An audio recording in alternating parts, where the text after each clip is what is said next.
പ്രിയപ്പെട്ടവരെ, ജീവിതത്തിൽ എന്തെന്ത് പ്രയാസങ്ങൾ വന്നാലും എന്തെന്ത് ബുദ്ധിമുട്ടുകൾ വന്നാലും മുസ്ലിമിന്റെ നിലപാട് എന്താണെന്നറിയുമോ? ഖുൽ, നബിയെ പറയുക, പഠിപ്പിച്ചു കൊടുക്കുക, ലൈ യുസീബനാ, ഞങ്ങളെ ബാധിക്കുകയില്ല, ഇല്ലാ മാ കതബല്ലാഹു ലനാ, അല്ലാഹു ഞങ്ങൾക്ക് എഴുതിയത് എന്താണോ അതിന്റെ അപ്പുറത്തേക്ക് ഞങ്ങളെ ഒന്നും ബാധിക്കുകയില്ല. ഹുവ മൗലാനാ, അവനാണ് ഞങ്ങളുടെ രക്ഷാധികാരി, ഞങ്ങളുടെ സുഖവും ദുഃഖവും നിർണയിക്കുന്നത് അവനാണ്, ഞങ്ങളുടെ രക്ഷയും ശിക്ഷയും തീരുമാനിക്കുന്നത് അവനാണ്.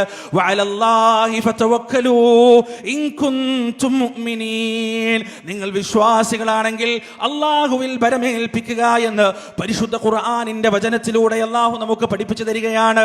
അല്ലദീന ഇദാ അസ്വാബത്തുഹും മുസീബ ഖാലൂ ഇന്നാ ലില്ലാഹി വ ഇന്നാ ഇലൈഹി റാജിഊൻ. അവർക്കൊരു ബുദ്ധിമുട്ട് ബാധിച്ചു കഴിഞ്ഞാൽ, അവർക്കൊരു പ്രയാസം ബാധിച്ചു കഴിഞ്ഞാൽ, രോഗം വന്നു കഴിഞ്ഞാൽ, കച്ചവടം തകർന്നു കഴിഞ്ഞാൽ, ധനനഷ്ടം വന്നു കഴിഞ്ഞാൽ, കുടുംബത്തിന്റെ ഉറ്റവരും ഉടയവരും മരണപ്പെട്ടു കഴിഞ്ഞാൽ അവരുടെ പ്രതികരണം എന്താണെന്നറിയുമോ?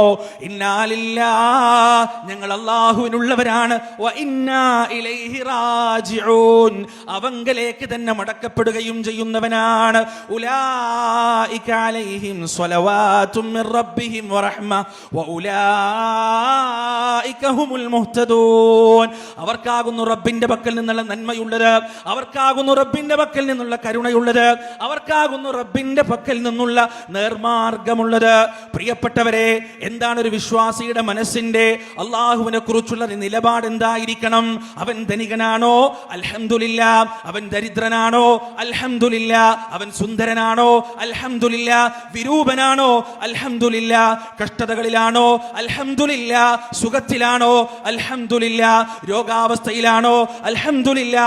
ആരോഗ്യത്തിലാണോ? അൽഹംദുലില്ലാ. അല്ലാഹു എന്ത് വിധിച്ചാലും ആ വിധിയിൽ തൃപ്തിയടയുന്ന ഒരു മനസ്സ് മനുഷ്യനുണ്ടാകേണ്ടതുണ്ട്, മുസ്ലിമിനുണ്ടാകേണ്ടതുണ്ട്. മഹാനായ സഅദ് ഇബ്നു അബീ വഖാസ് റളിയല്ലാഹു അൻഹു ചരിത്രം പരിശോധിച്ചാൽ അദ്ദേഹത്തെ കുറിച്ച് പറയപ്പെടുക മുസ്തജാബ് ദുആ എന്നാണ്. അല്ലാഹുവിനോട് ചോദിച്ചാൽ, അല്ലാഹുവിനോട് തേടിയാൽ ആ തേട്ടത്തിൽ ഉത്തരം നൽകപ്പെടുന്ന മഹാനുഭവനായ മനുഷ്യനായിരുന്നു സഅദ് ഇബ്നു അബീ വഖാസ് റളിയല്ലാഹു അൻഹു. അതുകൊണ്ട് തന്നെ അദ്ദേഹം മക്കയിലേക്ക് പ്രവാചകന്റെ മരണശേഷം മക്ക സന്ദർശിക്കാൻ വന്നപ്പോൾ മക്കയിൽ ഉണ്ടായിരുന്ന വിശ്വാസികൾ സഅദ് ഇബ്നു അബീ വഖാസിന്റെ അടുത്തേക്ക് വരികയാണ്. എന്നിട്ട് ദുആ ചെയ്യാൻ പറയുകയാണ്. ഓരോരുത്തരും വരുമ്പോൾ അവരുടെ കാര്യങ്ങൾ സഅദ് അല്ലാഹുവിനോട് ദുആ ചെയ്യുന്നു. അവസാനം ആൾക്കൂട്ടം പിരിഞ്ഞു പോയതിനു ശേഷം അദ്ദേഹത്തിന്റെ ഭൃത്യനത സഅദിനോട് ചോദിക്കുകയാണ്, അങ്ങയുടെ കാഴ്ച തിരിച്ചു കിട്ടാൻ, അദ്ദേഹത്തിന്റെ കാഴ്ച നഷ്ടപ്പെട്ടു പോയിട്ടുണ്ട്, അന്ധനായിട്ടാണ് അദ്ദേഹം ജീവിച്ചുകൊണ്ടിരിക്കുന്നത്, അങ്ങയുടെ കാഴ്ച തിരിച്ചു കിട്ടാൻ എന്തുകൊണ്ടാണ് റബ്ബിനോടങ്ങ് പ്രാർത്ഥിക്കാത്തത്, എന്തുകൊണ്ടാണ് റബ്ബിനോടങ്ങ് ദുആ ചെയ്യാത്തതെന്ന് ചോദിച്ചപ്പോ സഅദ് ഇബ്നു അബീ വഖാസ് റളിയല്ലാഹു അൻഹു പറഞ്ഞൊരു മറുപടിയുണ്ട്. പ്രിയപ്പെട്ടവരെ, അദ്ദേഹം പറയുകയാണ്, എനിക്കെന്റെ കാഴ്ച തിരിച്ചു കിട്ടുന്നതിനേക്കാൾ ഇഷ്ടം എന്താണെന്നറിയുമോ? അന്ധനായി ജീവിക്കണമെന്ന എന്റെ റബ്ബിന്റെ വിധിയിൽ, എന്റെ റബ്ബിന്റെ ഖദാഇൽ തൃപ്തിപ്പെടലാണ്. അതുകൊണ്ട് ജീവിതത്തിൽ എന്തൊക്കെ പ്രയാസങ്ങൾ വന്നാലും എന്റെ റബ്ബന്റെ കൂടെയുണ്ട്, എന്റെ രക്ഷിതാവിന്റെ കൂടെയുണ്ട്.